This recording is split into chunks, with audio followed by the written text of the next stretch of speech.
people, free cooking gas for 80 million families for months, and cash directly to over 400 million farmers, women, elderly, the poor, and the needy.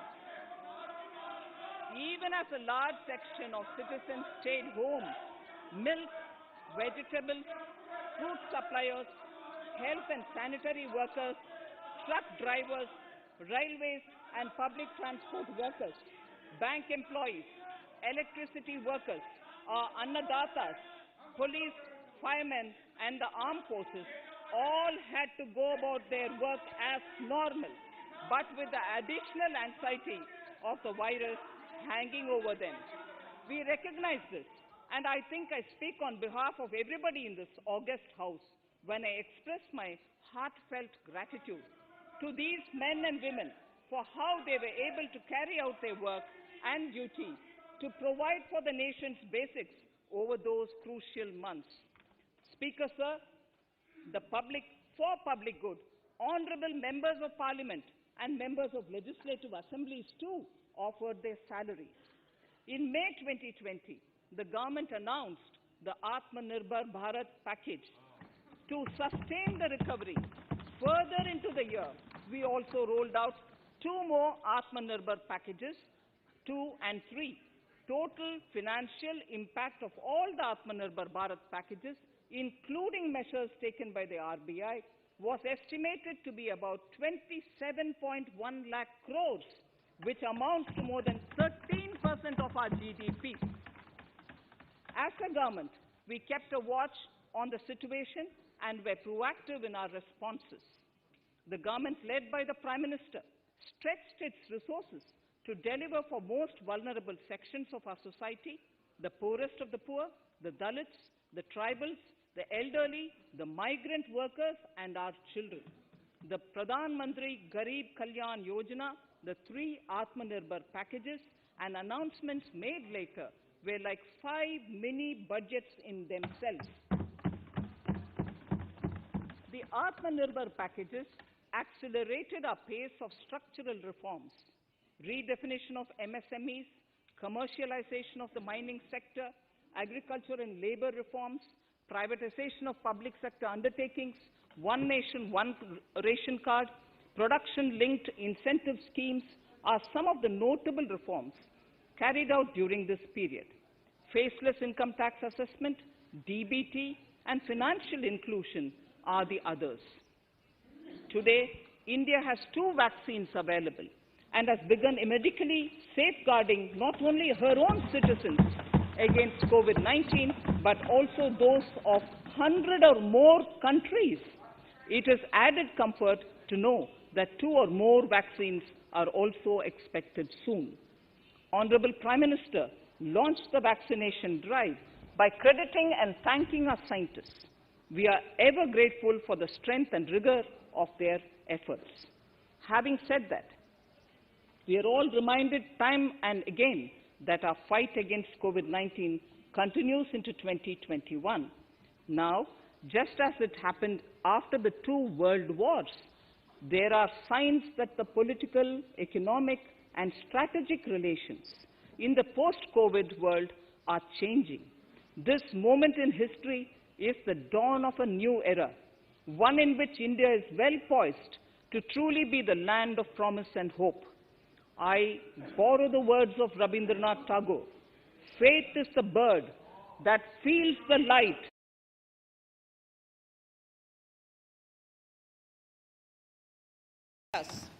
of all the qualities that we as a people, particularly our youth, epitomize of having abundant promise and the unsuppressed thirst to perform and to succeed."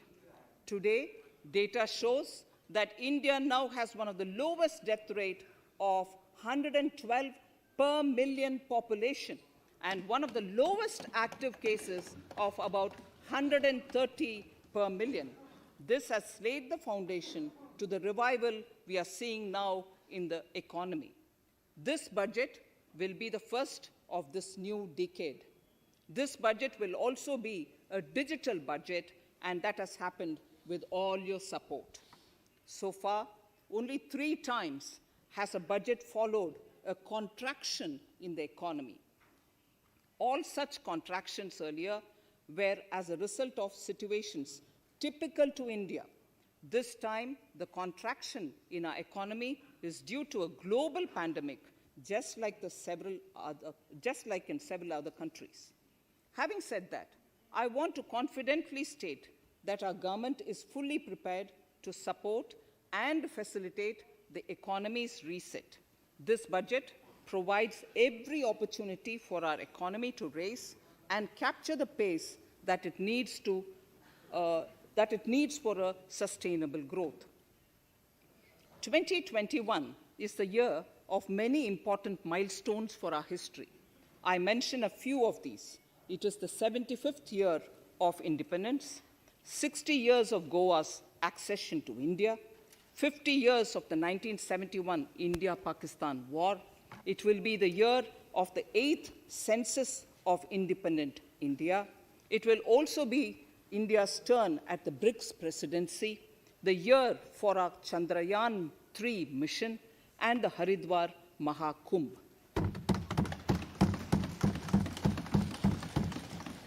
Honorable Speaker, before I commence Part A of the budget, I want to take a moment to acknowledge how isolating and distancing seemed like insurmountable challenges for a country like ours that has people coming together in times of crisis. It hurts us in many ways. It hurt us in many ways. I bow my head in respect to every citizen for the endurance shown in facing what was an undeniably a tough year for all our physical and mental well-being. Part A. In Part A, I wish to lay a vision for Atmanirbhar Bharat. Atmanirbhar Bharat or Atmanirbharta is not a new idea. Ancient India was largely self-reliant and equally a business epicenter of the world. Atmanirbhar Bharat is an expression of the 130 crore Indians who have full confidence in their capabilities and skills. We are already part of international groupings such as the G20 and the BRICS, the Coalition for Disaster Resilient Infrastructure, and the International Solar Alliance are realities today due to India's efforts. The proposals in Part A will further strengthen the sankalp of nation first, doubling farmers' income, strong infrastructure, healthy India, good governance, opportunities for youth, education for all, women empowerment, and inclusive development, among others. Additionally, also on the path to fast implementation are the 13 promises we had made in the budget of 2015-16, which were to materialize during the Amrit Mahotsav of 2022 on the 75th year of our independence. They too resonate with the vision of Atmanirbharta.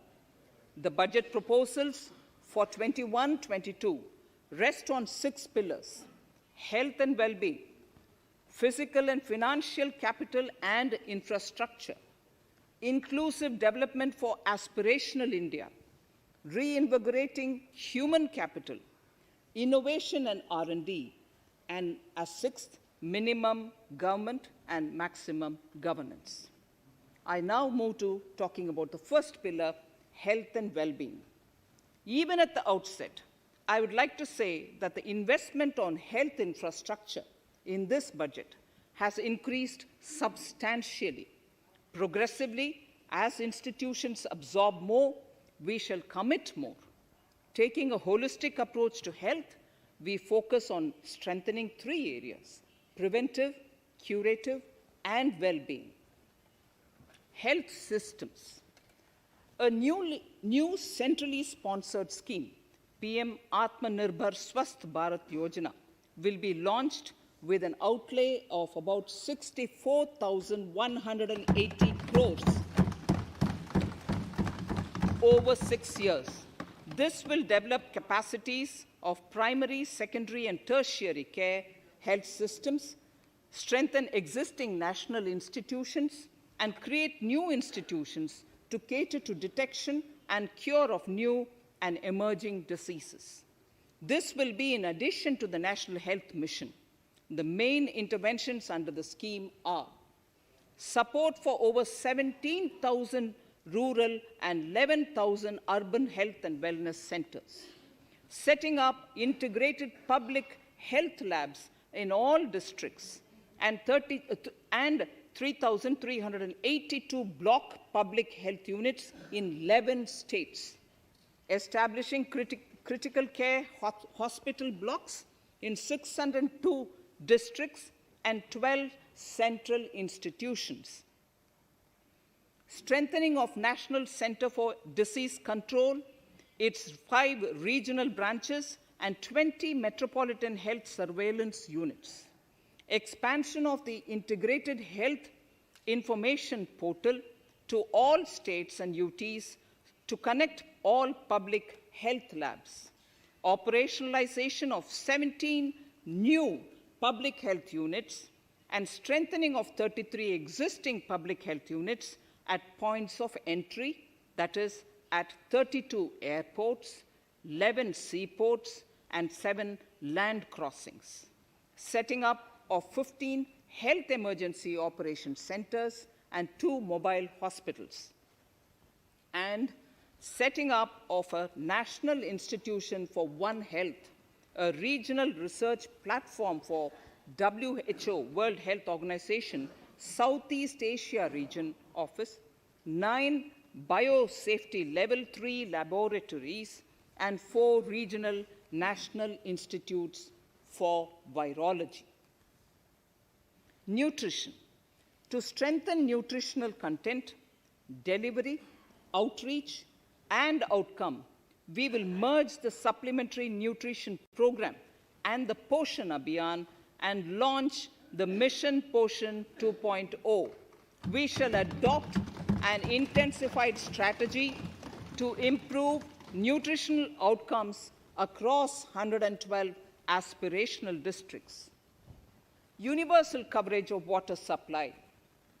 The World Health Organization has repeatedly stressed the importance of clean water, sanitation, and clean environment as a prerequisite to achieving universal health.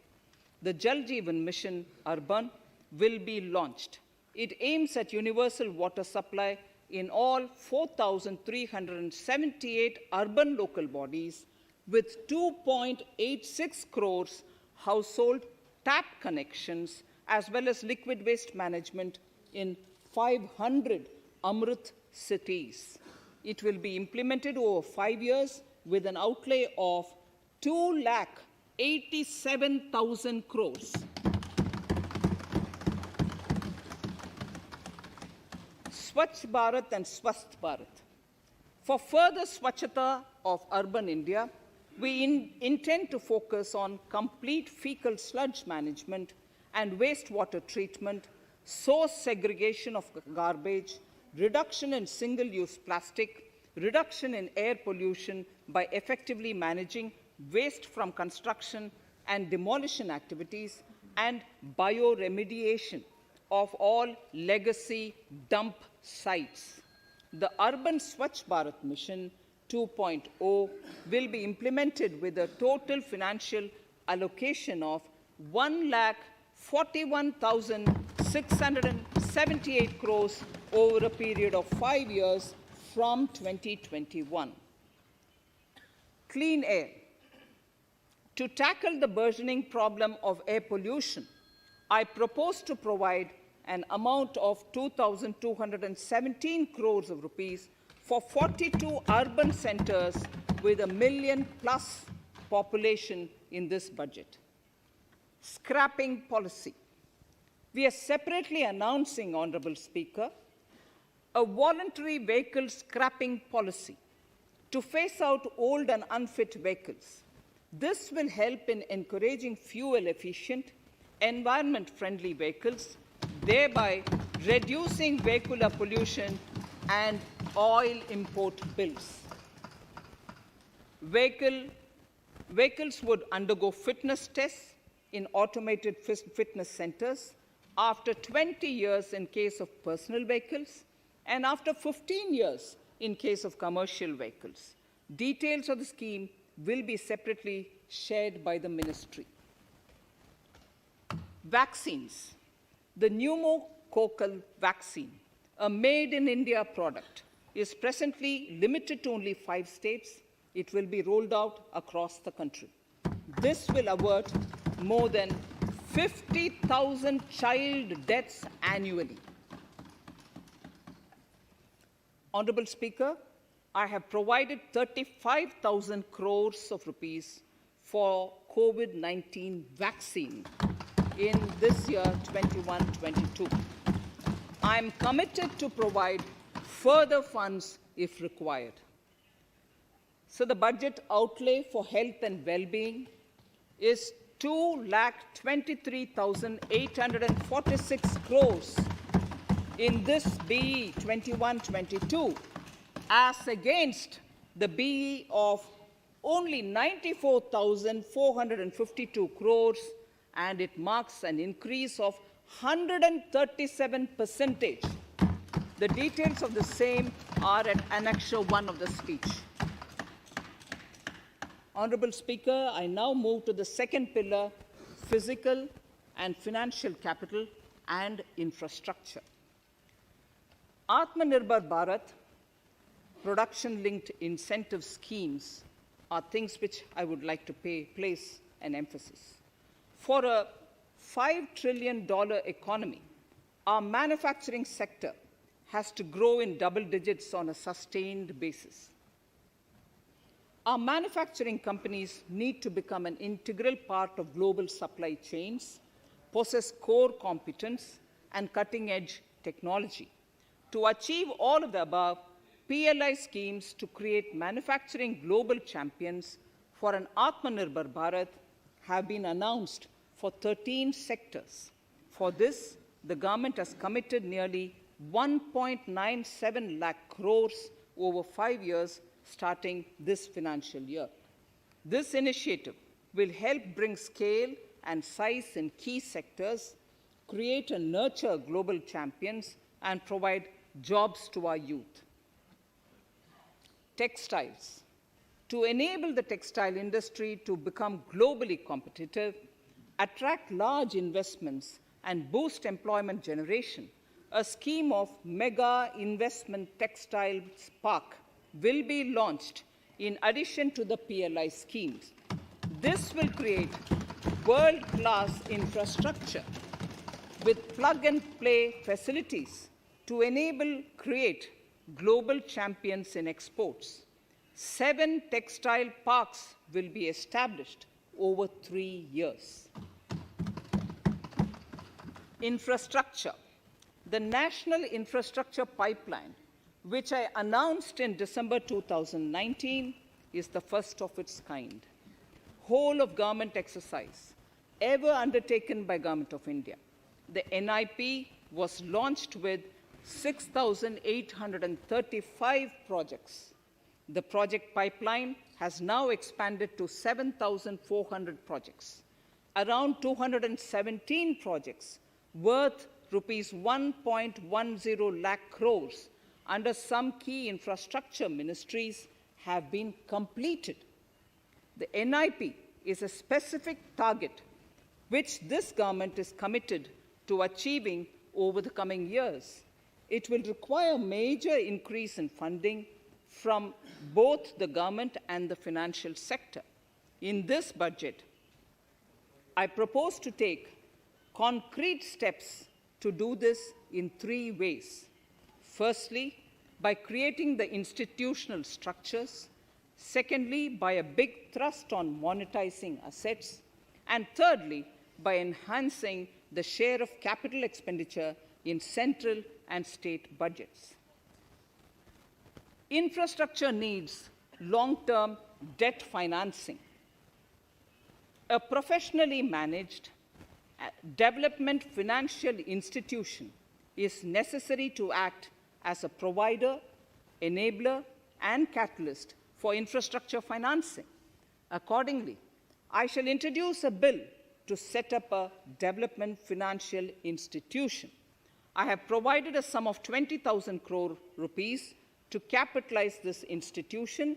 The ambition is to have a lending portfolio of at least 5 lakh crores for this DFI within 3 years' time.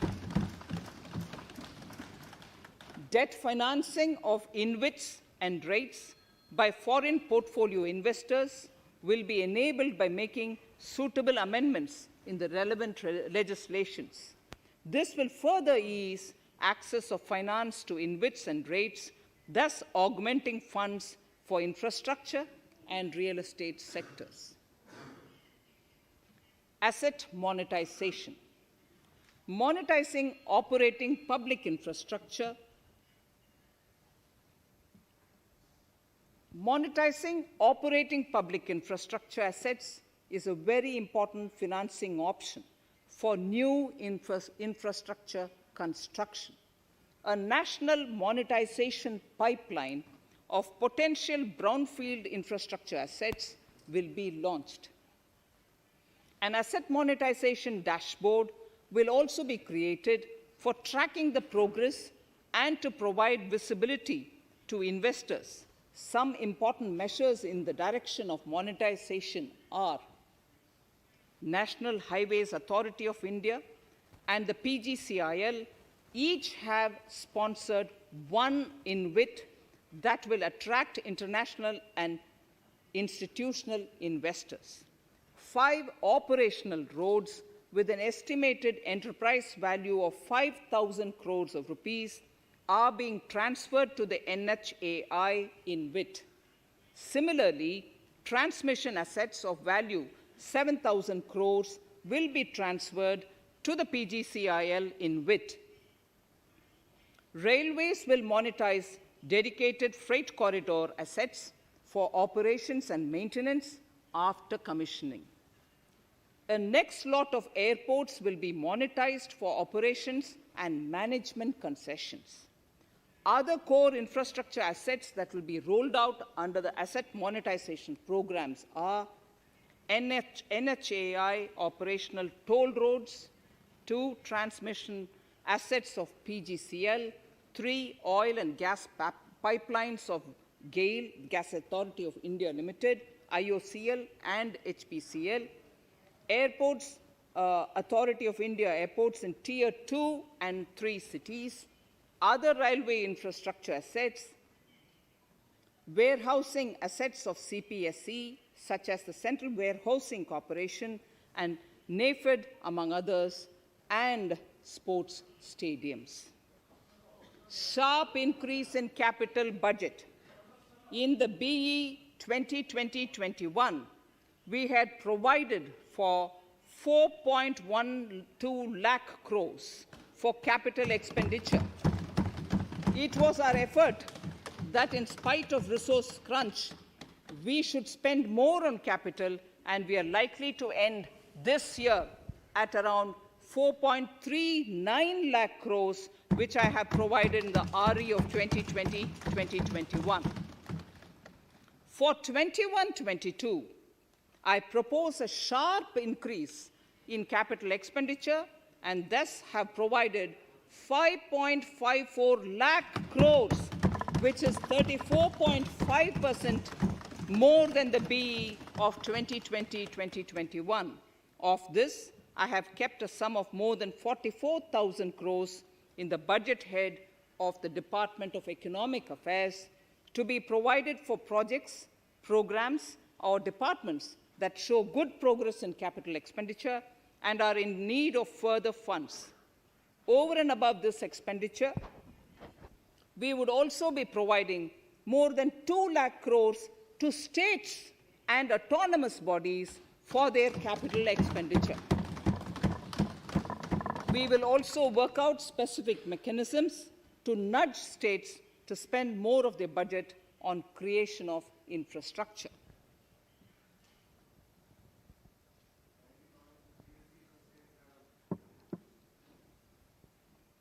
Roads and highways infrastructure. More than 13,000 kilometer length of roads at a cost of 3.3 lakh crores has already been awarded under the 5.35 lakh crores Bharatmala Pariyojana project, of which 3,800 kilometers have been constructed. By March 2022, we would be awarding another 8,500 kilometers and complete an additional 11,000 kilometers of national highway corridors. To further augment road infrastructure, more economic corridors are also being planned. Some are 3,500 kilometers of national highway works in the state of Tamil Nadu at an investment of 1.03 lakh crores. These include Madurai-Kollam corridor, Chittoor-Tachur corridor, and construction will start next year. Second, 1,100 kilometers of national highway works in the state of Kerala at an investment of 65,000 crores, including 600 kilometer section of Mumbai-Kanyakumari corridor in Kerala. Third, 675 kilometers of highway works in the state of West Bengal at a cost of 25,000 crores, including upgradation of existing road Kolkata-Siliguri.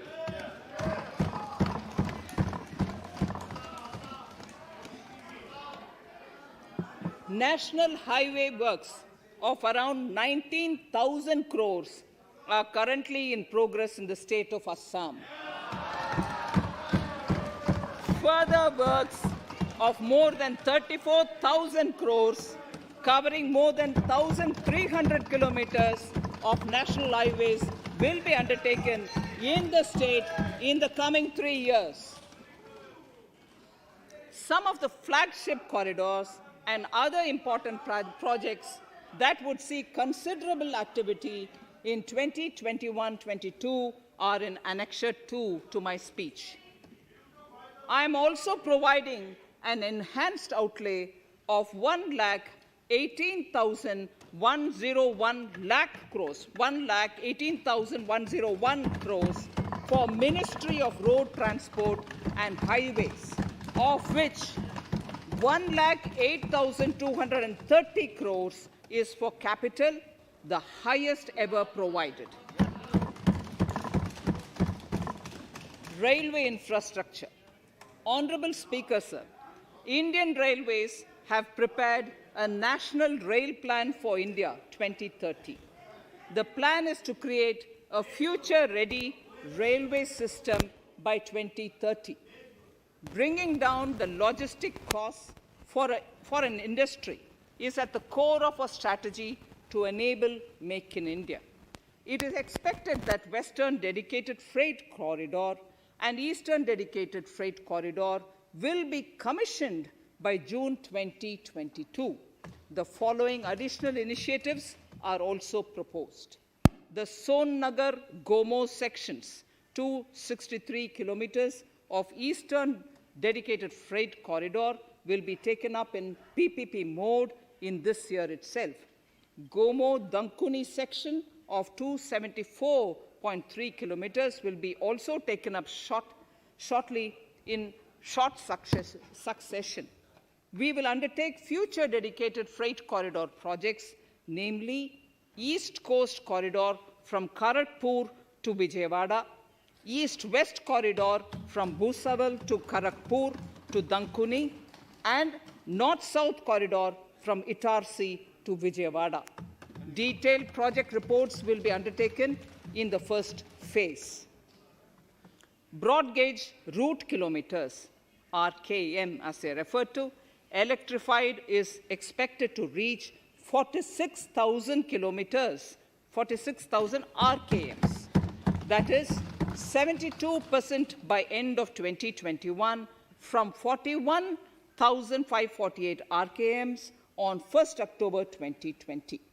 100% electrification of broad gauge routes will be completed by December 2023.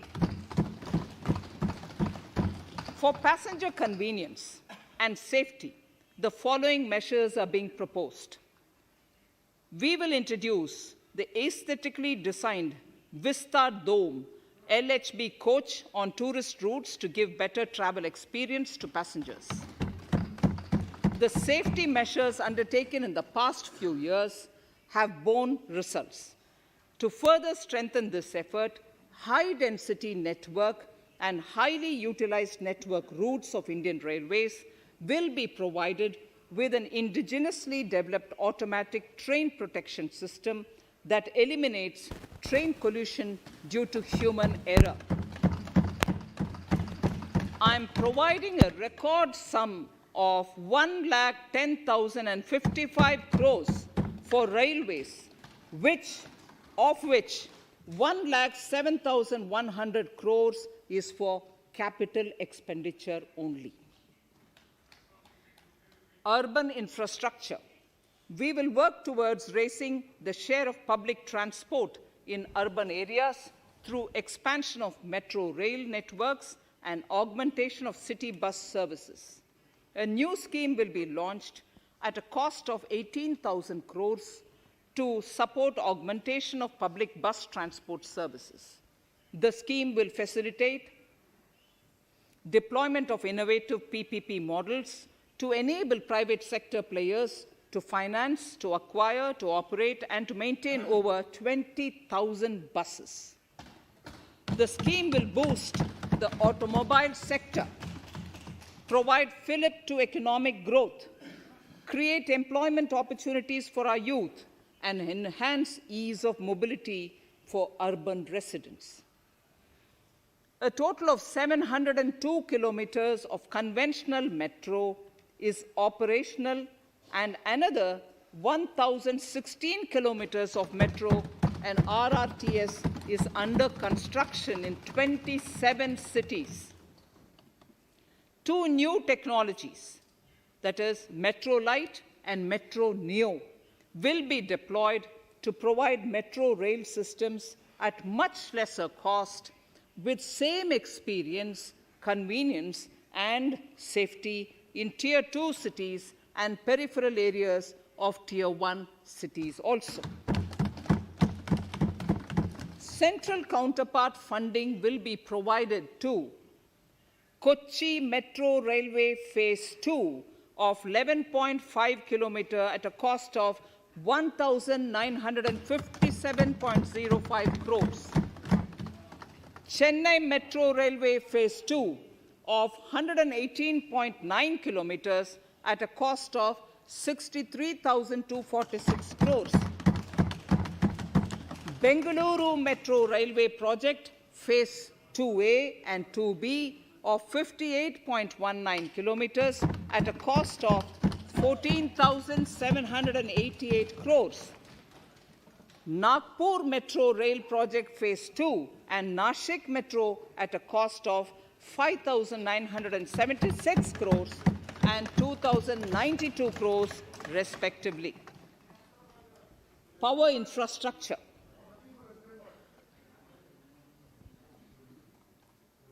The past 6 years have seen a number of reforms and achievements in power sector.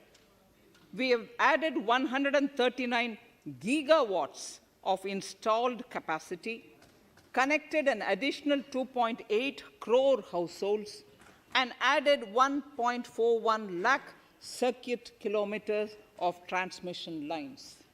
The distribution companies across the country are monopolies, either government or private.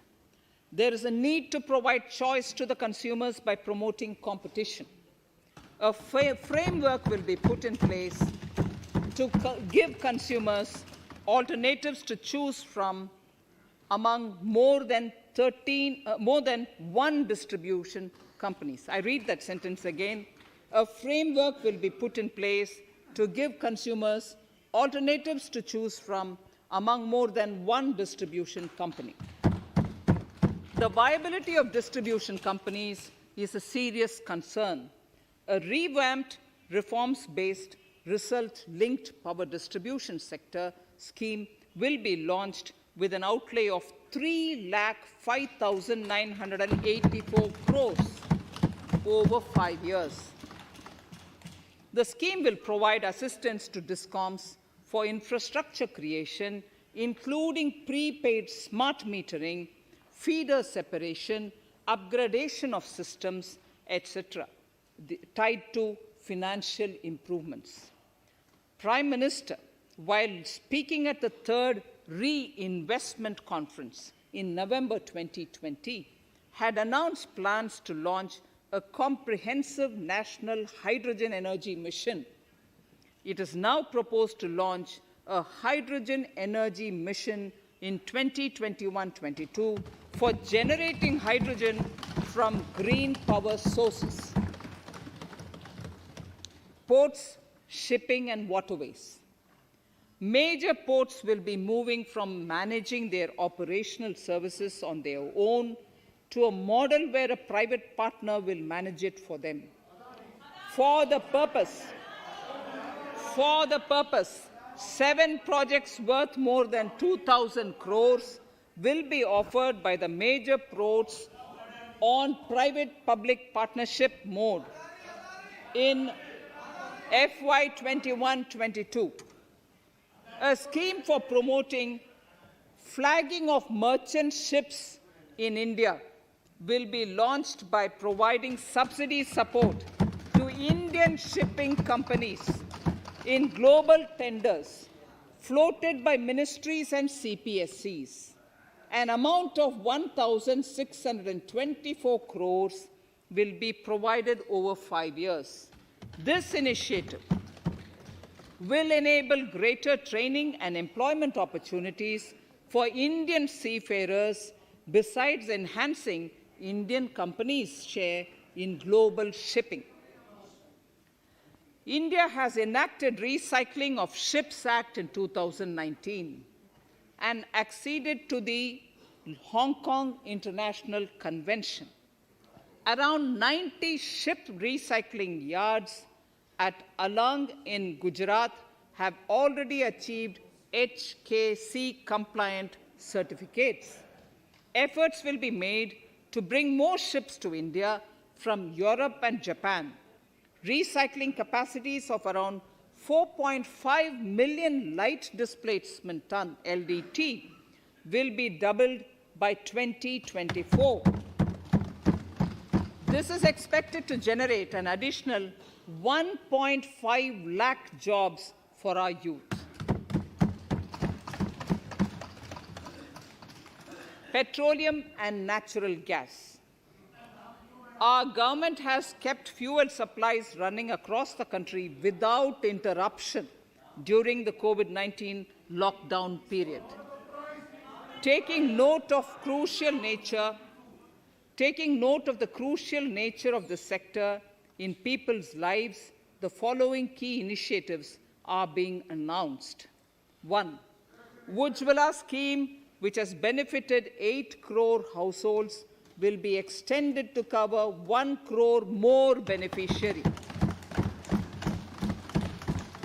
We will add 100 more districts in next 3 years to the city gas distribution network. A gas pipeline project will be taken up in the Union Territory of Jammu and Kashmir. An independent gas transport system operator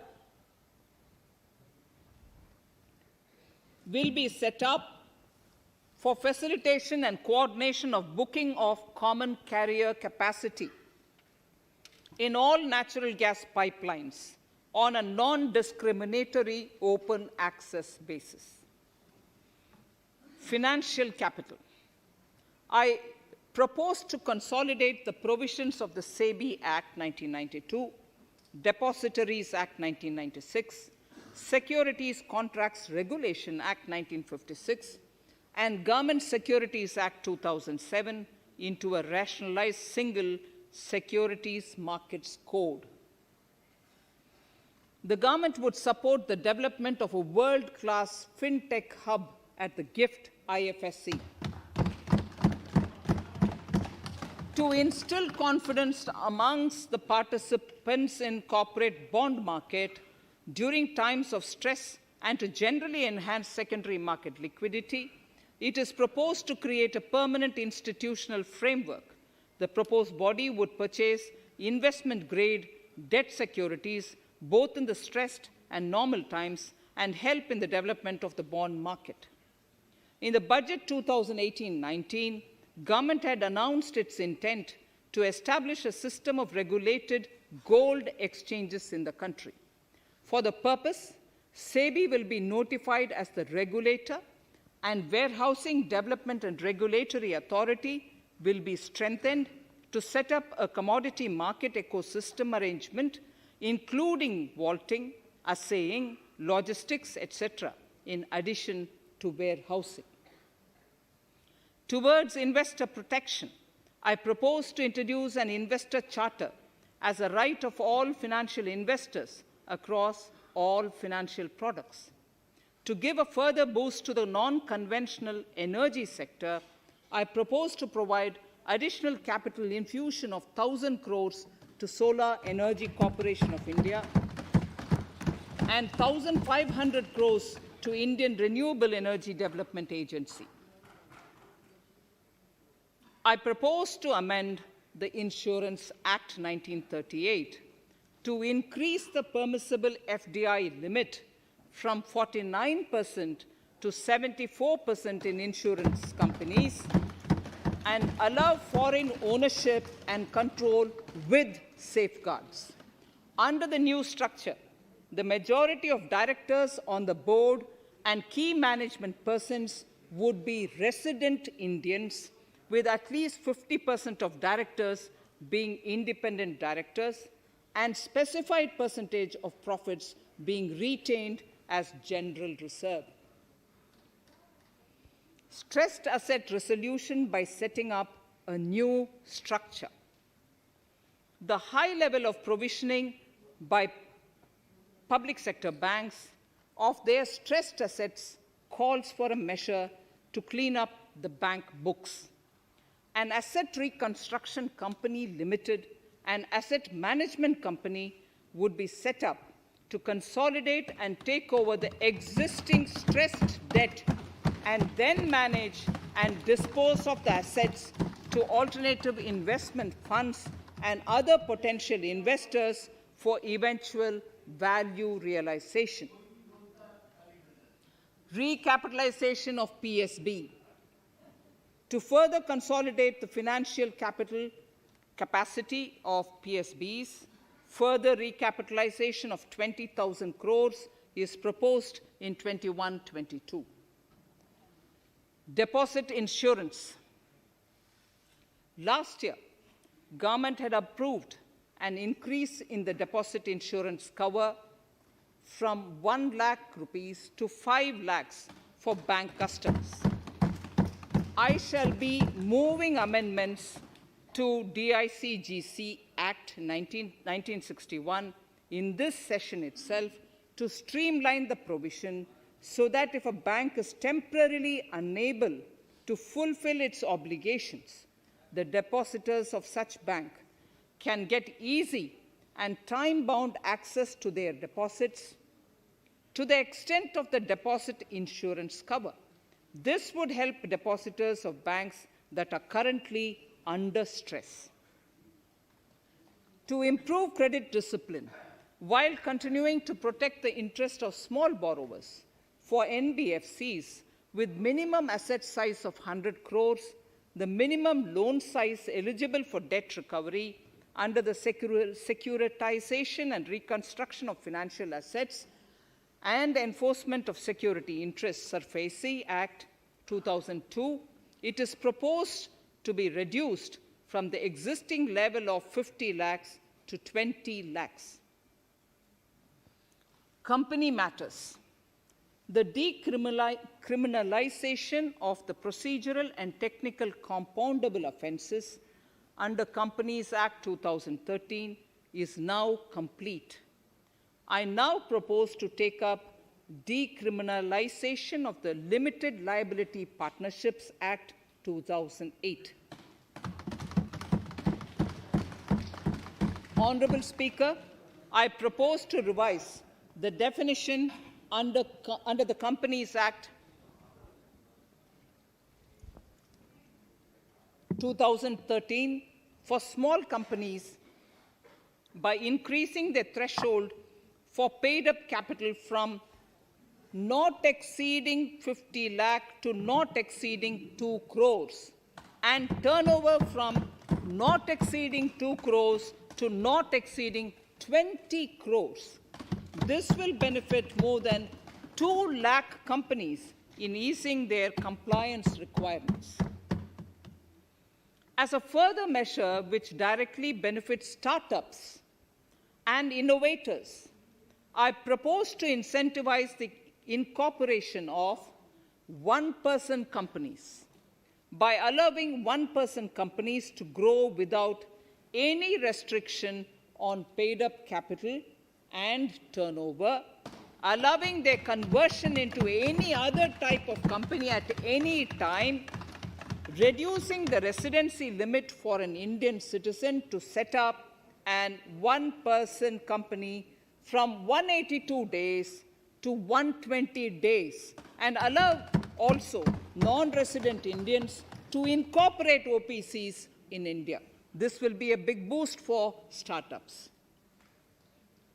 To ensure faster resolution of cases, the NCLT framework will be strengthened, e-court system shall be implemented, and alternate methods of debt resolution and special framework for MSMEs shall be introduced.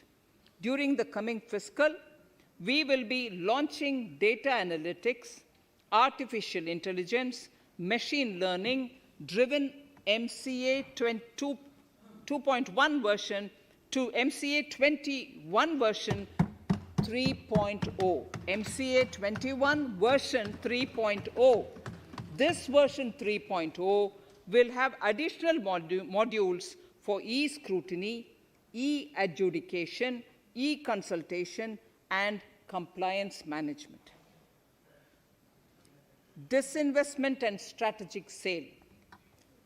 In spite of COVID-19, we have kept working towards strategic disinvestment. A number of transactions, namely BPCL, Air India, Shipping Corporation of India, Container Corporation of India, IDBI Bank, Bharat Earth Movers Limited, Pavan Hans, Neelachal Ispat Nigam Limited, among others, would be completed in 21-22. Other than IDBI Bank, we propose to take up the 2 public sector banks and 1 general insurance company in the year 21-22. This would require legislative amendments, and I propose to introduce the amendments in this session itself. In 21-22, we would also bring the IPO of LIC, for which I am bringing the requisite amendments in this session itself. In the Atmanirbhar package, I had announced that we will come out with a policy of strategic disinvestment of public sector enterprises. I'm happy to inform the House that the government has the government has approved the said policy. The policy provides a clear roadmap for disinvestment in all non-strategic and strategic sectors. We have kept 4 areas that are strategic, where bare minimum CPSCs will be maintained and rest privatized. In the remaining sectors of all CPSCs will be privatized. The main highlights of the policy are mentioned in Annexure 3. To fast forward the disinvestment policy, I'm asking NITI to work out on the next list of centre public sector companies that would be taken up for strategic disinvestment. To similarly incentivize states to take to disinvestment of their public sector companies, we will work out an incentive package of central funds to states. Idle assets will not contribute to Atmanirbhar Bharat. The non-core assets largely consist of surplus land with government ministries and departments and public sector enterprises. Monetizing of land can either be by way of direct sale or concession or by similar means. This requires special abilities, and for this purpose, I propose to use a special purpose vehicle in the form of a company that would carry out this activity. In order to ensure timely completion of closure of sick or loss-making CPSEs, we will introduce a revised mechanism that will ensure timely closure of such units. I have estimated 1,75,000 crores as receipts from disinvestment in BE 21-22.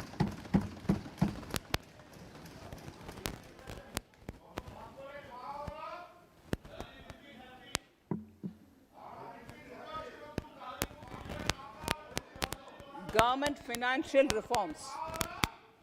Under the Treasury single account, the TSA system, autonomous bodies directly draw funds from the government's account at the time of actual expenditure, saving interest costs. We will extend the TSA system for universal application from 21-22. On the recommendation of the 15th Finance Commission, we have undertaken a detailed exercise to rationalize and bring down the number of centrally sponsored schemes. This will enable consolidation of outlays for better impact. The government is committed to the development of multi-state cooperatives and will provide all support to them. To further streamline the ease of doing business for cooperatives, I propose to set up a separate administrative structure for them. So the third pillar of Atmanirbhar Bharat, inclusive development for aspirational India. Honorable Speaker, sir, under this pillar, I will cover agriculture and allied sectors, farmers' welfare and rural India, migrant workers and labor, and financial inclusion. Agriculture. Our government is committed to the welfare of farmers. The MSP regime has undergone a sea change to assure price that is at least 1.5 times the cost of production across all commodities.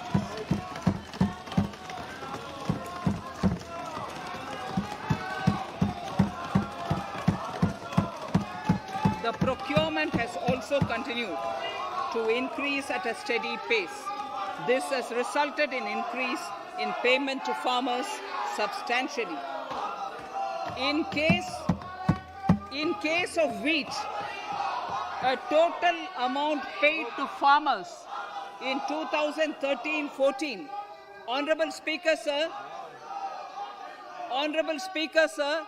the data that I give now is important for all honorable members to kindly hear. In case of wheat, the total amount paid to farmers in 2013-14 was 33,874 crores. In 2019-20, it was 62,802 crores. And even better, Honorable Speaker, in 2020-2021, this amount paid to farmers was 75,060 crores.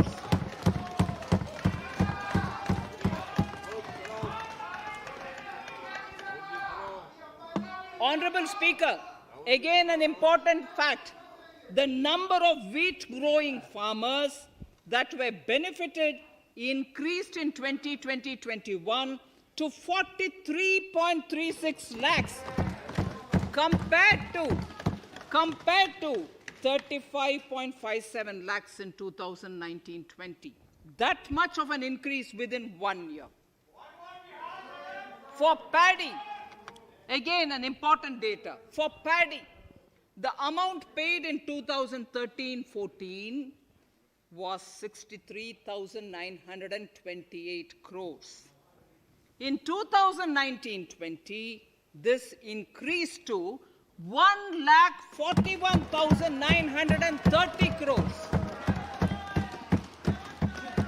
Even better, in 2020-2021, in 2020-21, this is further estimated, and I'm saying this is further estimated because the procurement is ongoing, and therefore I can't give you the final figure.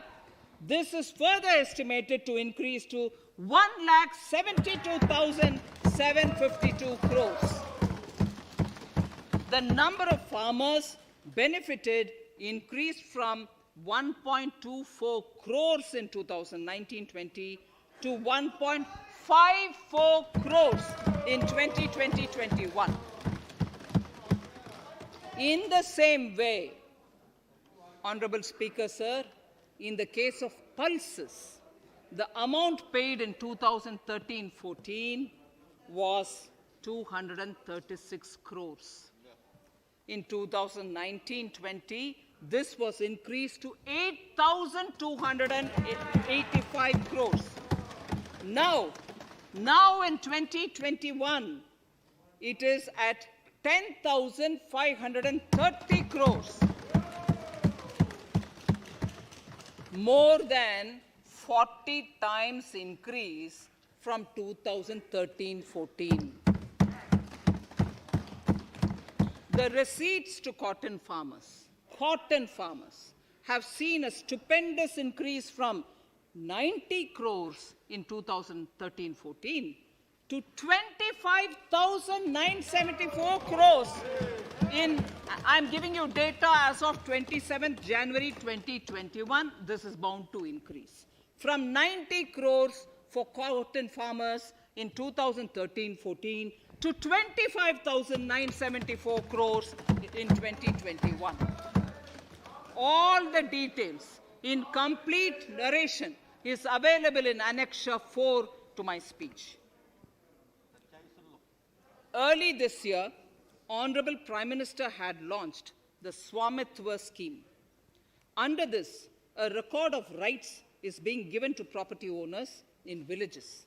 Up till now, about 1.80 lakh property owners in 1,241 villages have been provided cards.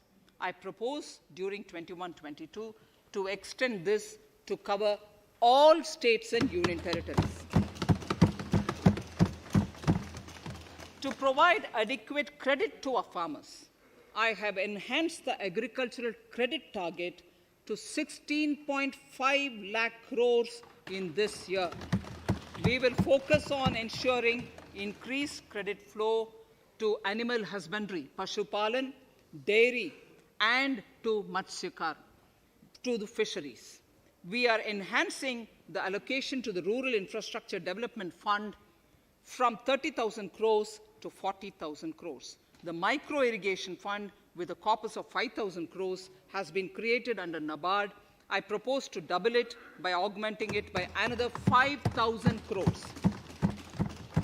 To boost value addition in agriculture and allied products and their exports, the scope of Operation Green Scheme, that is presently applicable to only tomatoes, onions, and potatoes, will be enlarged to include 22 perishable crops.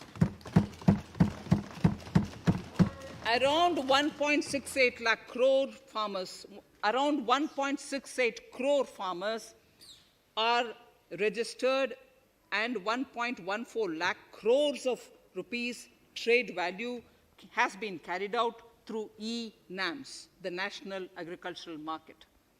Keeping in view the transparency and the competitiveness that e-NAM has brought into the agricultural market, 1,000 more mandis will be integrated with e-NAM.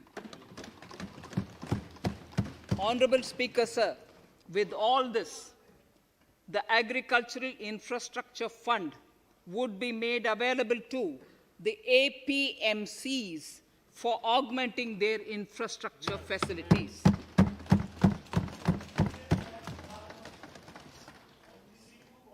Fisheries. I'm proposing substantial investments in the development of modern fishing harbors and fish landing centers. To start with, 5 major fishing harbors, Kochi, Chennai, Visakhapatnam, Paradip, and Petua Ghat, will be developed as hubs for economic activity. We will also develop inland fishing harbors and fish landing centers along the banks of rivers and waterways. Seaweed farming is an emerging sector with potential to transform the lives of coastal communities.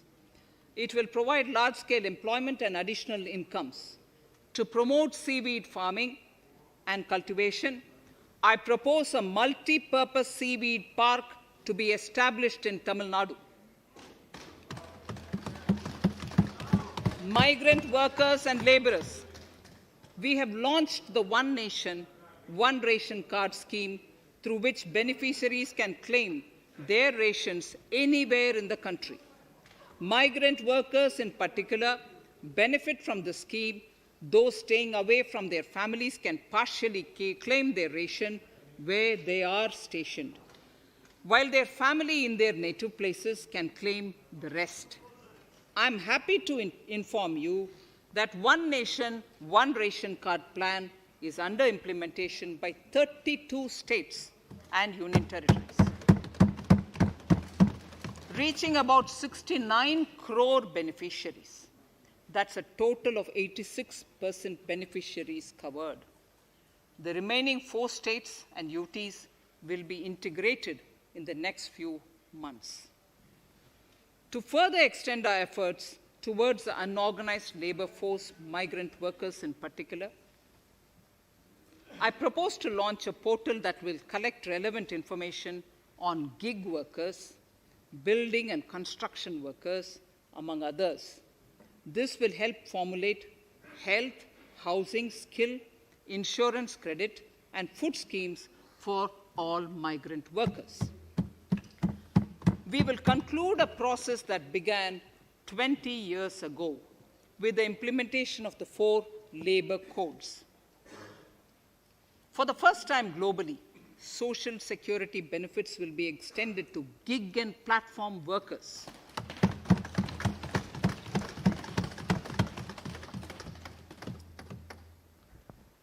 Minimum wages will apply to all categories of workers, and they will all be covered by the Employees State Insurance Corporation. Women will be allowed to work in all categories and also in the night shifts with adequate protection. At the same time, compliance burden on employers will be reduced with a single registration and licensing and online returns. Financial inclusion. To further facilitate credit flow under the scheme of Stand Up India for the scheduled castes and scheduled tribes and also women, I propose to reduce the margin money requirement from 25% to 15% only, and to also include loans for activities in allied sectors, in allied activities in agriculture. We have taken a number of steps to support the MSME sector. In this budget, I have provided 15,700 crores to this sector, more than double of the last year's BE. Honorable Speaker, sir, I now go to the 4th pillar, reinvigorating human capital. The national education policy announced recently has had good reception. In school education, more than 15,000 schools will be qualitatively strengthened to include all components of the national education policy. They shall emerge as exemplar schools in their regions, hand-holding and mentoring other schools to achieve the ideals of policy. 100 new Sainik schools will be set up in partnership with NGOs, private schools, and states. Higher education. In Budget 2019-20, I had mentioned about the setting up of a higher education commission in India. We would be introducing the legislation this year to implement the same. It will be an umbrella body having 4 separate vehicles for standard setting, accreditation, regulation, and funding. Many of our cities have various institutions, universities, and colleges supported by the Government of India. Hyderabad, for example, has about 40 major institutions. In 9 such cities, we will create a formal umbrella structure so that these institutions can have better synergy while also retaining their internal autonomy. A glue grant will be set aside for this purpose. For accessible higher education in Ladakh, I propose to set up a central university in Leh.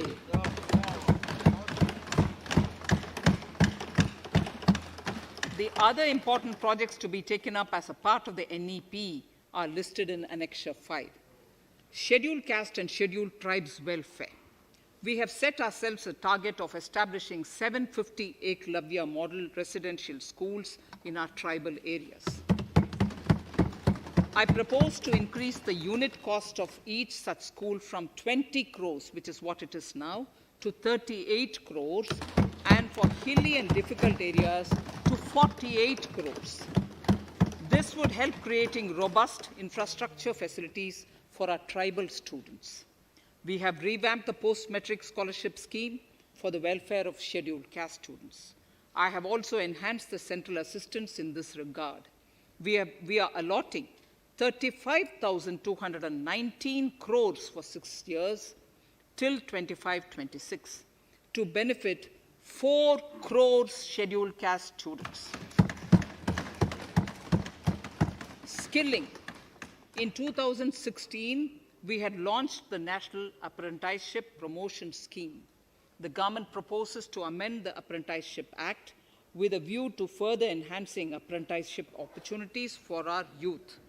We will realign the existing scheme of National Apprenticeship Training Scheme for providing post-education apprenticeship, training of graduates and diploma holders in engineering. Over 3,000 crores will be provided for this purpose. An initiative is underway, Honorable Speaker, in partnership with the United Arab Emirates to benchmark skill qualifications, assessment, and certification, accompanied by the deployment of certified workforce. We also have a collaborative inter-training program between India and Japan to facilitate transfer of Japanese industrial and vocational skills, techniques, and knowledge. We will take forward this initiative with many more countries also.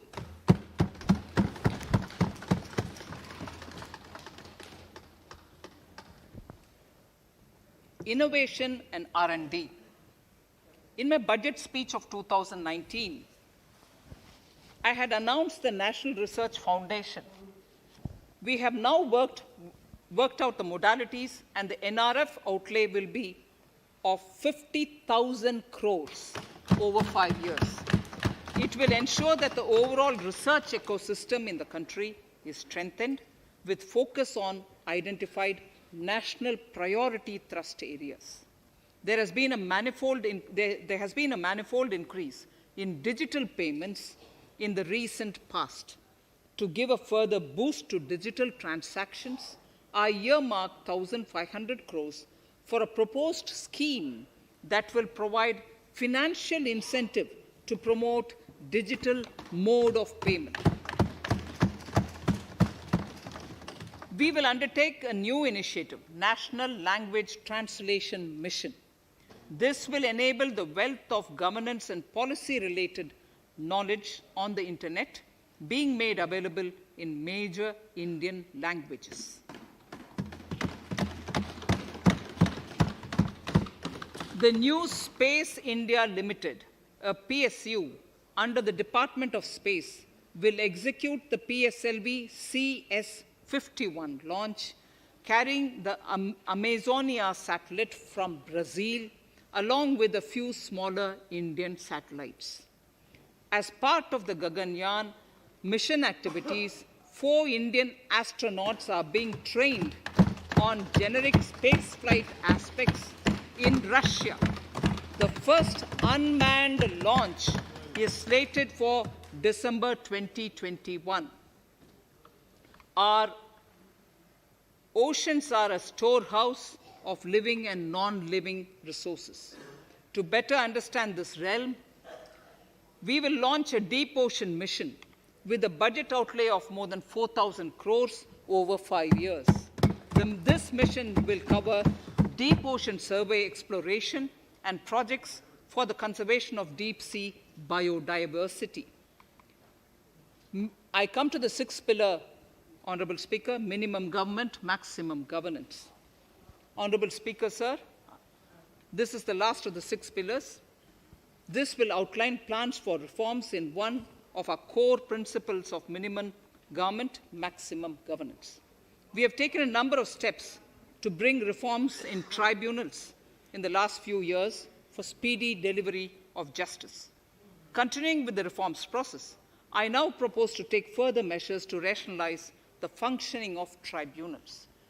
We have introduced the National Commission for Allied Healthcare Professionals Bill in Parliament. National Commission for Allied Healthcare Professionals Bill in the Parliament, with a view to ensure transparent and efficient regulation of 56 allied healthcare professionals. Additionally, to bring about transparency, efficiency, and governance reforms in the nursing profession, the National Nursing and Midwifery Commission Bill will be introduced by the government for passing.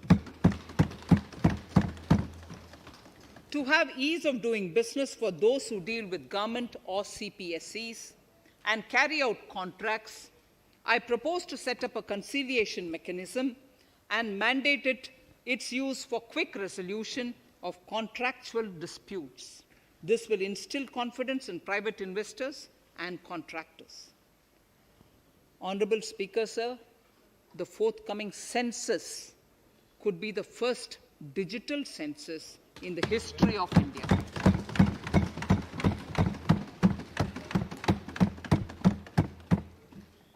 For this monumental milestone marking task, I have allocated 3,768 crores in this year, 21-22. Honorable Speaker, Goa is celebrating the Diamond Jubilee year of the state's liberation from Portuguese rule. From the Government of India's side, I propose to grant 300 crores to the Government of Goa for the celebrations. I propose to provide 1,000 crores for the welfare of tea workers, especially women and children in Assam and West Bengal. A special scheme will be devised for the same.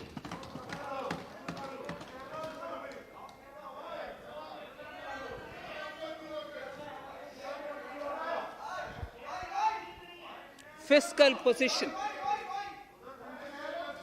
Fiscal position. In these last few paragraphs of Part A of my speech, I draw the attention of this august House to the fact that at the beginning of the current financial year, the pandemic's impact on the economy resulted in a weak revenue inflow. This was combined with high expenditure to provide essential relief to vulnerable sections of the society, especially the poor, the women, scheduled castes, and scheduled tribes. Unlike many other countries, we opted for a series of medium-sized packages during the pandemic so that we could calibrate and target our response according to the evolving situation. Once the health situation stabilized and the lockdown was being slowly lifted, we switched to ramping up government spending so as to revive domestic demand. As a result, against an original BE expenditure of 30.42 lakh crores for 2020-21, our RE estimates are 34.50 lakhs, 30.42 now within the year going up to 34.5 lakh crores. We have maintained quality of expenditure. The capital expenditure estimated in the RE is 4.39 lakh crores as against 4.12 lakh crores in the BE stage. So the beginning of the year, we had marked only 4.12 lakh, whereas it is 4.39 lakh crores as we end the year. Fiscal deficit in RE 2020-2021 is pegged at 9.5% of the GDP. Fiscal deficit in RE 2020 to 2021 is pegged at 9.5% of GDP. We have funded this through government borrowings, multilateral borrowings, small saving funds, and short-term borrowings. We would need another 80,000 crores, for which we would be approaching the market in these 2 months. We would be needing another 80,000 crores, for which we would be approaching the markets in these 2 months.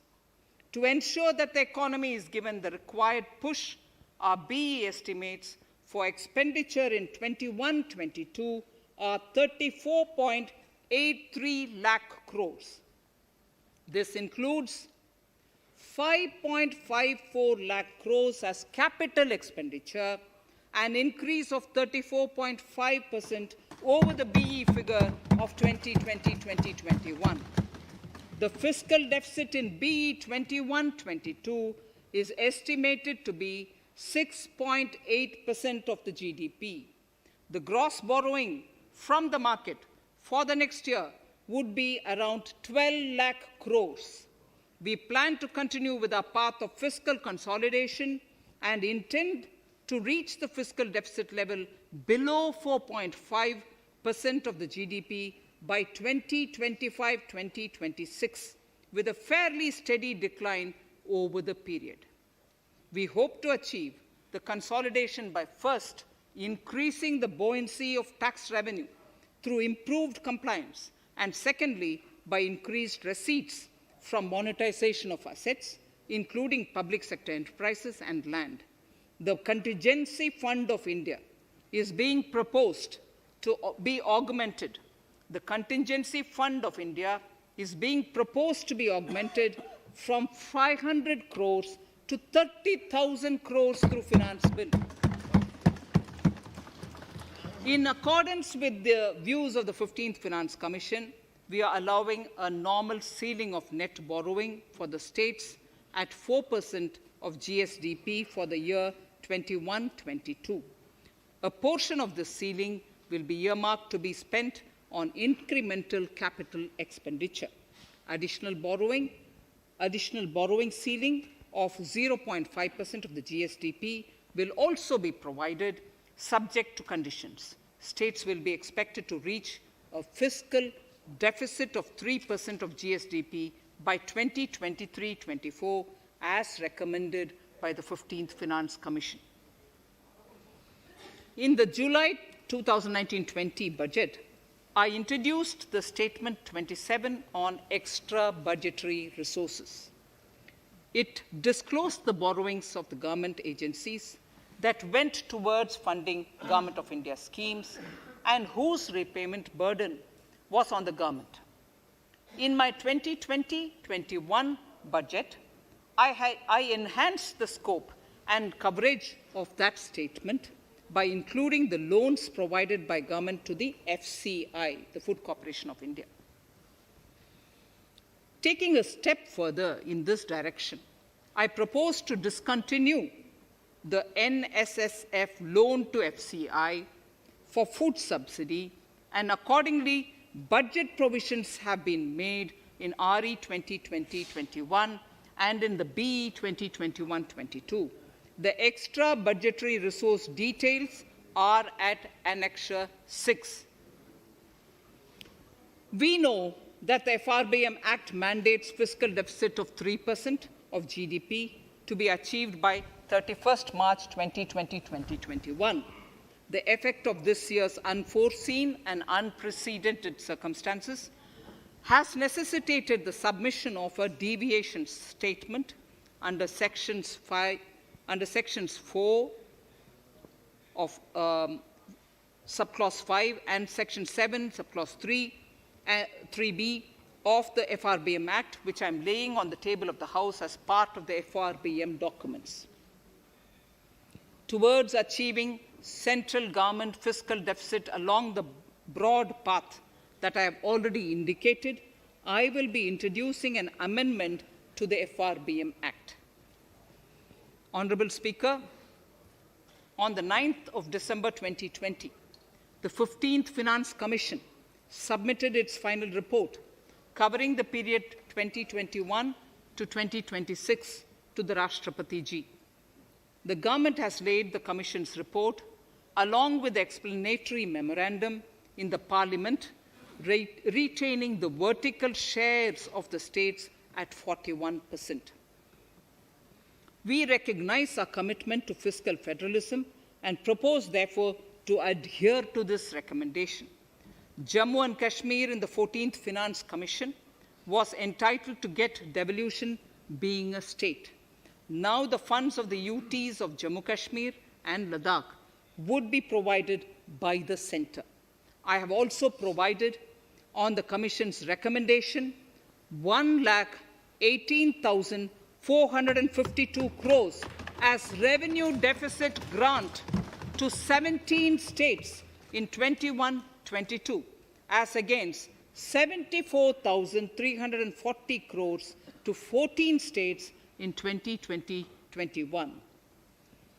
Honourable Speaker, I would now move to Part B of my speech.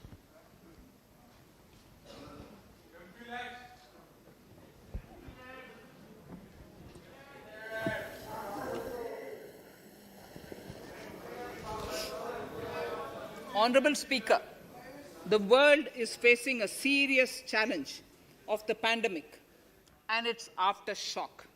In these trying times, when many economies are struggling to revive, our people and our industry have exhibited remarkable resilience.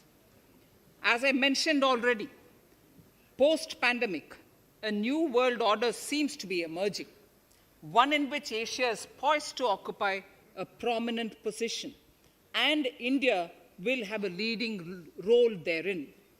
In this scenario, our tax system has to be transparent, efficient, and should promote investments and employment in our country. At the same time, it should put minimum burden on our taxpayers. I borrow the words of Thiruvalluvar, the saint. Yetralum, Eatalum, Kathalum, Katha Vaguthalum, Nalla Valladarasu. A king or a ruler is the one who creates and acquires wealth, protects and distributes it for common good. Tirukkural. Direct tax proposals. Keeping this in mind, the words of Tirukkural, our government introduced a series of reforms in the direct tax system for the benefit of our taxpayers and economy. Few months prior to the pandemic, in order to attract investments, we slashed our corporate tax rate to make it among the lowest in the world. The dividend distribution tax too was abolished. The burden of taxation on small taxpayers was eased by increasing rebates. In 2020, the return filers saw a dramatic increase to 6.48 crores from 3.31 crores in 2014. In the direct tax administration, we had recently introduced the faceless assessment and faceless appeal. I now seek to take further steps to simplify the tax administration, ease compliance, and reduce litigation. Relief to senior citizens. I begin my direct tax proposals by offering my pranam to our senior citizens. Many of them, despite having foregone several basic necessities of their own, have strived to build our nation. Now, in the 75th year of independence of our country, when we continue our endeavor with renewed vigor, we shall reduce compliance burden on our senior citizens who are 75 years of age and above. For senior citizens who only have pension and interest income, I propose exemption from filing their income tax returns.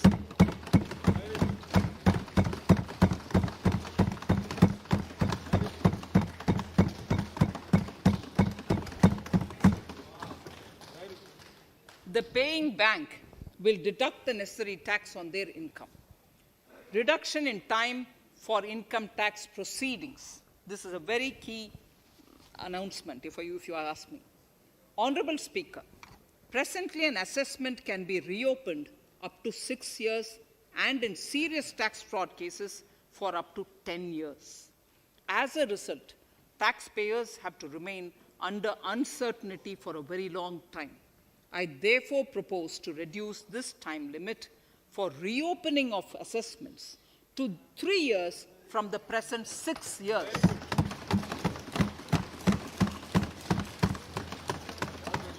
In serious tax evasion cases too, only where there is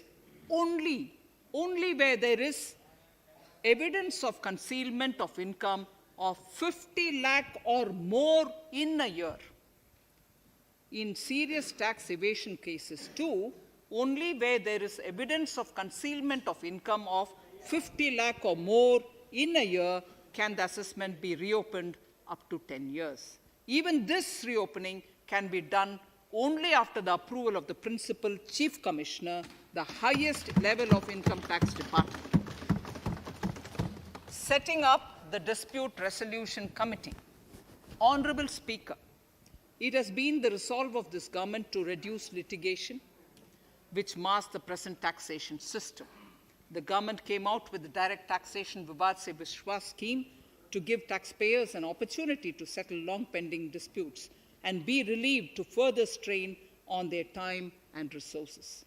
The response from taxpayers has been the best ever, as over 110,000 taxpayers have already opted to settle tax disputes of over 85,000 crores under the scheme. To further reduce litigation for small taxpayers, I propose to constitute a dispute resolution committee for them, which will be faceless to ensure efficiency, transparency, and accountability. Anyone with a taxable income up to 50 lakh and disputed income up to 10 lakh shall be eligible to approach the committee. Faceless IT-AT.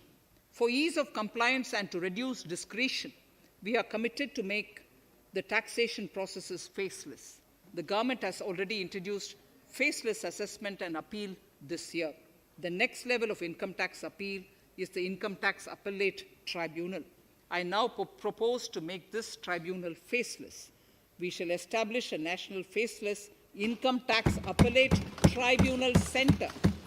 All communication between the tribunal and the appellant shall be electronic. Where personal hearing is needed, it shall be done through video conferencing. Relaxations to NRI. When non-resident Indians return to India, they have issues with respect to their accrued incomes in their foreign retirement accounts. This is usually due to mismatch in taxation period.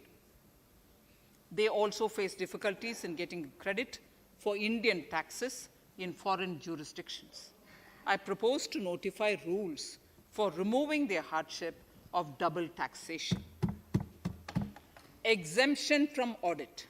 Currently, if your turnover exceeds 1 crore, you have to get your accounts audited.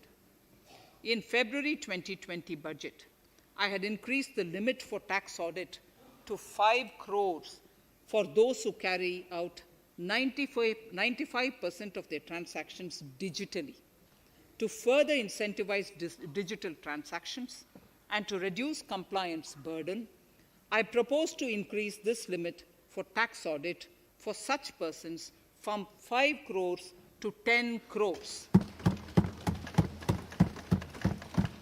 Relief for dividend. In the previous budget, I had abolished the dividend distribution tax in order to incentivize investment. Dividend was made taxable in the hands of shareholders. Now, in order to provide ease of compliance, I propose to make dividend payment to rate and InvIT exempt from TDS.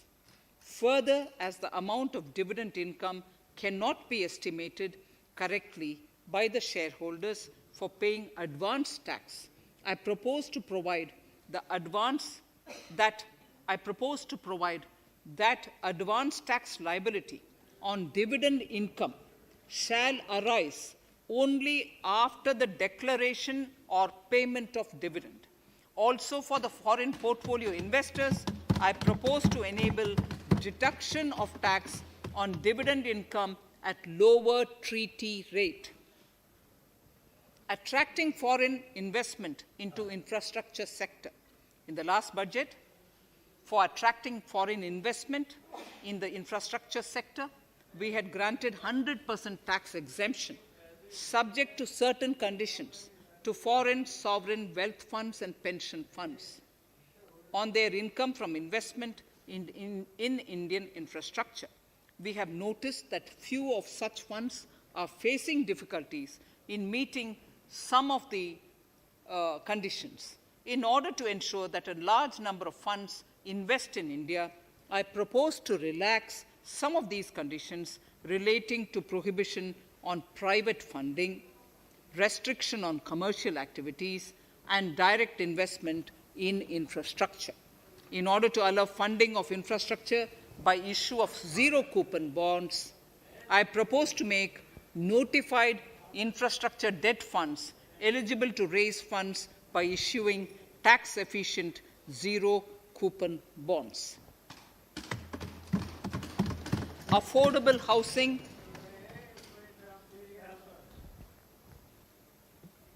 Affordable housing and rental housing. This government sees housing for all and affordable housing as priority areas.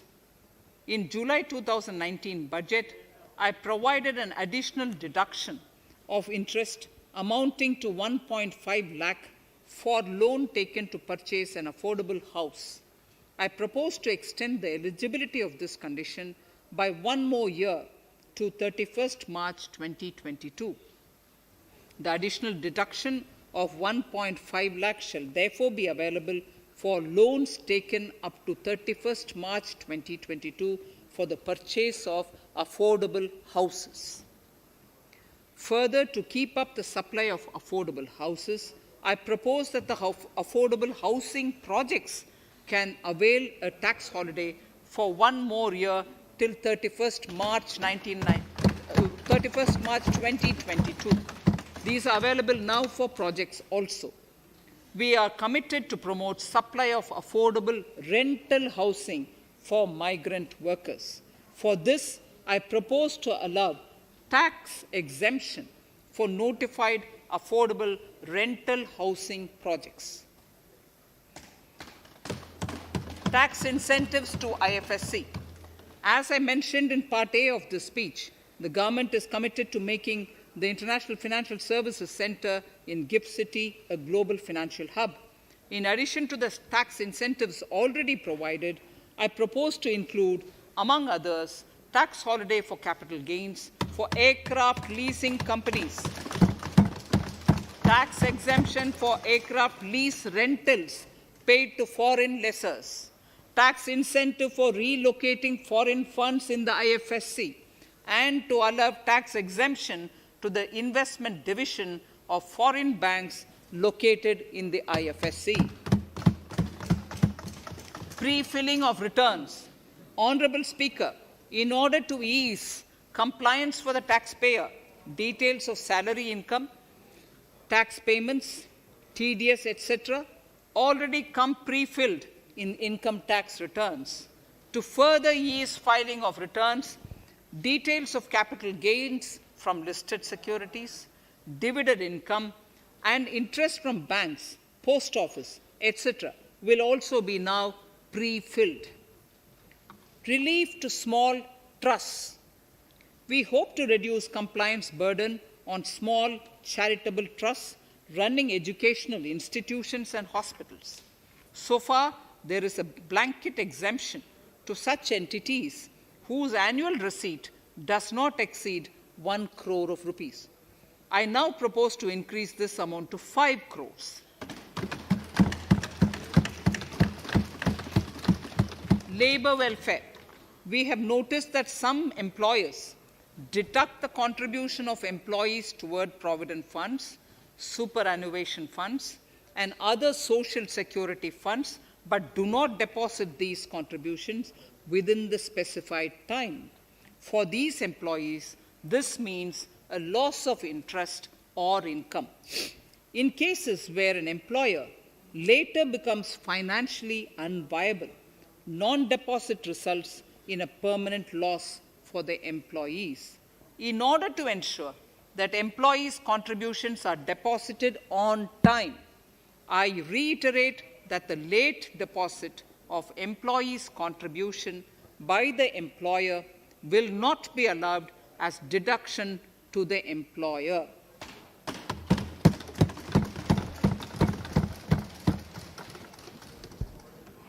Incentives for startups.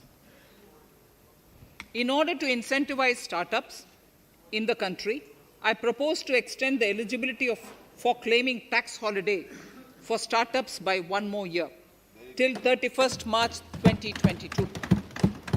Further, in order to incentivize funding for the startups, I propose to extend the capital gains exemption for investment in startups by 1 more year till 31st March 2022. Sir, I now come to indirect tax proposals. GST. Before I come to my indirect tax proposals, I would like to appraise the House on GST. The GST is now 4 years old, and we have taken several measures to further simplify it. Some of the measures include nil return through SMS, quarterly return and monthly payment for small taxpayers, electronic invoice system, validated input tax statements, pre-filled editable GST return, and staggering of returns filing. The capacity of GST and system has also been enhanced. We have also deployed deep analytics and artificial intelligence to identify tax evaders and fake billers and launched special drives against them. The results speak for themselves. We have made record collections in the last few months. The GST Council has painstakingly thrashed out thorny issues. As chairperson to the Council, I want to assure this House that we shall take every possible measure to smoothen the GST further and to remove anomalies such as inverted duty structure. Custom duty rationalization. Our custom duty policy should have the twin objective of promoting domestic manufacturing and helping India get on to global value chain and export better. The thrust now has to be on easy access to raw materials and exports of value-added products. Towards this, last year, we started overhauling the customs duty structure, eliminating 80 outdated exemptions. I also thank everyone who responded overwhelmingly to a crowdsourcing call for suggestions on this revamp. I now propose to review more than 400 old exemptions this year. I repeat, I now propose to review more than 400 old exemptions this year. We will conduct this through extensive consultations, and from 1st October 2021, we will put in place a revised customs duty structure free of distortions. I also propose that any new customs duty exemptions, therefore, henceforth will have validity up to 31st March, following 2 years from the date of the issue. Electronic and mobile phone industry. Domestic electronic manufacturing has grown rapidly. We are now exporting items like mobiles and chargers. For greater domestic value addition, we are withdrawing a few exemptions on part of chargers and sub-parts of mobiles. Further, some parts of mobiles will move from nil rate to a moderate 2.5%. Iron and steel. MSMEs and other user industries have been severely hit by a recent sharp rise in iron and steel prices. Therefore, we are reducing customs duty uniformly to 7.5% on of non-alloy, alloy, and stainless steels. To provide relief to metal recyclers, mostly MSMEs, I am exempting duty on steel scrap for a period up to 31st March 2022. Further, I am also revoking ADD and CVD on certain steel products. Also, to provide relief to copper recyclers, I am reducing duty on copper scrap from 5% to 2.5%. Textiles. The textile sector generates employment and contributes significantly to the economy. There is a need to rationalize duties on raw material inputs to man-made textiles. We are now bringing nylon chain on par with polyester and other man-made fibers. We are uniformly reducing the BCD rates on caprolactam, nylon chips, nylon fiber, and yarn to 5%. This will help the textile industry, MSMEs, and also overall exports. Chemicals. We have calibrated customs duty rates on chemicals to encourage domestic value addition and to remove inversions. Apart from other items, we are reducing customs duty on naphtha to 2.5% to correct inversion. Gold and silver presently attract a basic customs duty of 12.5%. Since the duty was raised from 10% in July 19, prices of precious metals have risen sharply. To bring it closer to previous levels, we are rationalizing customs duty on gold and silver. Renewable energy. In Part A, we have already acknowledged that solar energy has huge promise for India. To build up domestic capacity, we will notify a phased manufacturing plan for solar cells and solar panels. At present, to encourage domestic production, we are raising duty on solar inverters from 5% to 20% and on solar lanterns from 5% to 15%. Capital equipment and auto parts. There is immense potential in manufacturing heavy capital equipment domestically. We will comprehensively review the rate structure in due course. However, we are revising duty rates on certain items immediately. We propose to withdraw exemptions on tunnel boring machine. It will attract a customs duty of 7.5% and its parts a duty of 2.5%. We are raising customs duty on certain auto parts to 15% to bring them on par with general rate on auto parts. MSME products. We are proposing certain changes to benefit MSMEs. We are increasing duty from 10 to 15% on steel screws and plastic builder wares. On prawn feed, we increase it from 5 to 15%. We are rationalizing exemption on import of duty-free items as an incentive to exporters of garments, leather, and handicraft items. Almost all of these items are made domestically by our MSMEs.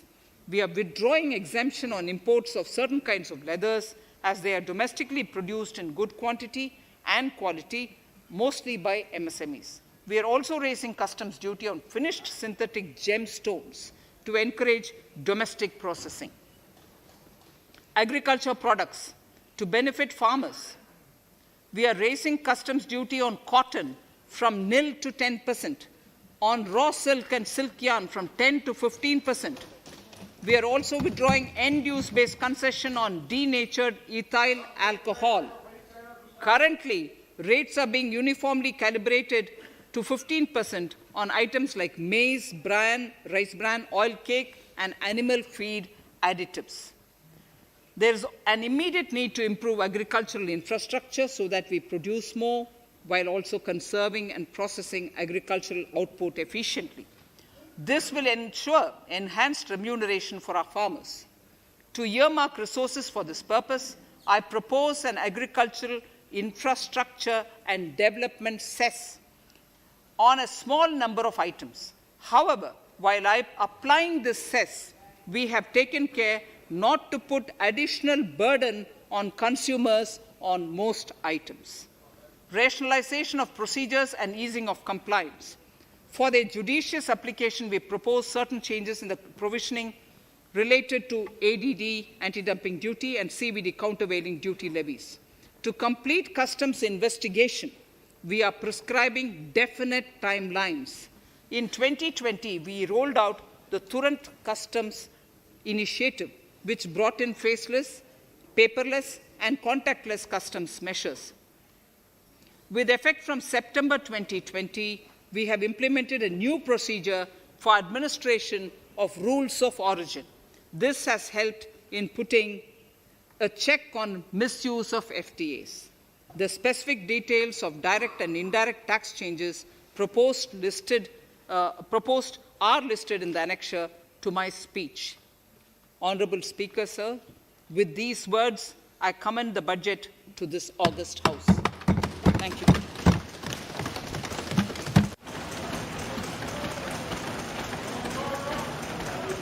Item number 1, माननीय मंत्री जी, item number 1। Sorry, I don't have it with me. Sir, I wish to place on table the 15th Finance Commission report.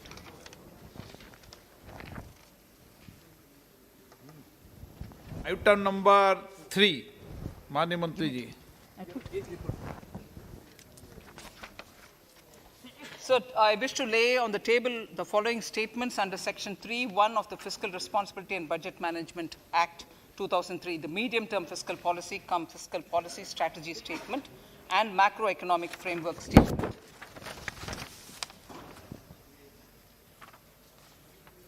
Item number 4.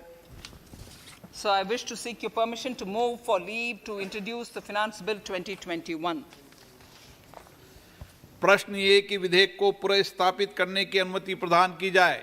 जो सदस्य इसके पक्ष में हाँ कहें, जो सदस्य इसके विरोध में ना कहें। मेरे विचार में निर्णय हाँ वालों के पक्ष में हुआ, हाँ वालों के पक्ष हुआ। माननीय मंत्री जी विधेयक को पुनर्स्थापित करें। Shri Prahlad Joshi ji. With your permission, I rise to present the 18th report of Business Advisory Committee. माननीय सदस्यगण, माननीय वित्त मंत्री जी के बजट भाषण की प्रतियां प्रकाशक फलक पर उपलब्ध है। सदस्य अपनी प्रति प्रकाशन फलक से प्राप्त कर सकते हैं। माननीय सदस्यगण, जैसा कि आपको समाचार 2 के माध्यम से पहले सूचित किया जा चुका है कि बजट की प्रतियां आपको मेंबर्स पोर्टल के माध्यम से उपलब्ध कराई जा रही है। सभा की कार्रवाई मंगलवार दिनांक 2 फरवरी 2021 को दोपहर 4 बजे तक के लिए स्थगित की जाती है।